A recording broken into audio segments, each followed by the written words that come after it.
Now let's just see the question number fourth. Question number fourth says, which of the following pairs of linear equation are consistent or inconsistent, and if consistent then obtain the solution graphically. So if the solutions comes out to be consistent, then we have to find the solution graphically. So let's just talk about the very first part.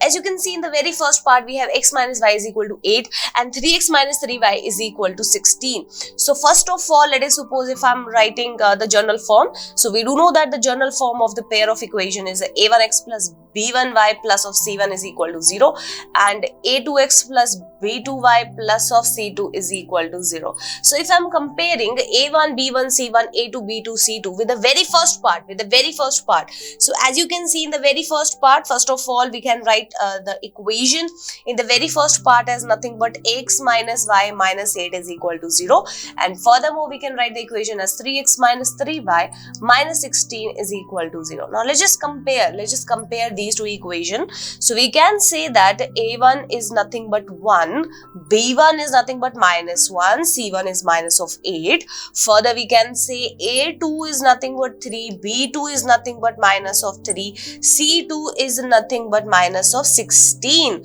So if we'll take the ratio a1 by a2, so this will be 1 by 3, b1 by b2, so this will be minus 1 by minus 3, means actually 1 by 3 again, and further c1 by c2 is nothing but minus of 8 by minus of 16, means it is nothing but 1 by 2. So at the end, what we are getting from these ratios, that a1 by a2 is actually is equal to b1 by b2, which is not equal to c1 by c2. And this condition, that whenever a1 by a2 is equal to b1 by b2 but they are not equal to c1 by c2, it means that the lines are parallel to each other. And whenever the lines are parallel to each other, it means they do not have any solution, and hence they are nothing but inconsistent.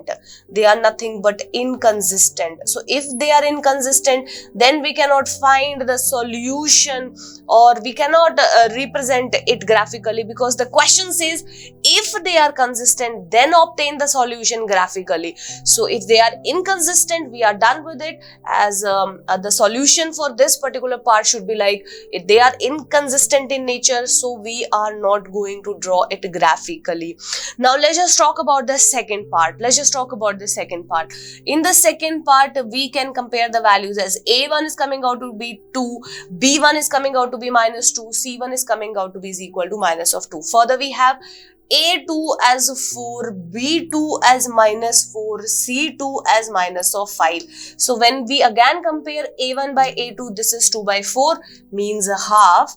Again b1 by b2 is nothing but minus 2 by minus of 4, which is again nothing but half, and c1 by c2 is nothing but minus 2 by minus 5, negative get cancelled, which is 2 by 5. So at the end again, a1 by a2 is actually coming out to be equal to b1 by b2, but they are not coming out to be equal to c1 by c2, means we have the same solution just like as that of the first part, because a1 by a2 is equal to b1 by b2, but they are not equal to c1 by c2. It means again we have the two lines as parallel, and they are showing an inconsistent nature, means the two linear equations or the pair of linear equations, they are basically inconsistent in nature. So if they are inconsistent, then we are not going to represent it graphically. So this is all the solution set. So let us suppose if we do have the equation that shows a nature of being consistent. So if they would be consistent, then we will represent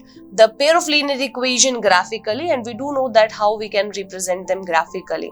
So this is all about the question number 4, in which we have concluded that the two parts which are actually given to us, they are showing the nature as inconsistent. So if they are inconsistent, then we are not representing them on graph, or we can say that we are not representing their solution set graphically. So this is all about the question number 4. Now let's just move on further toward the question number 5.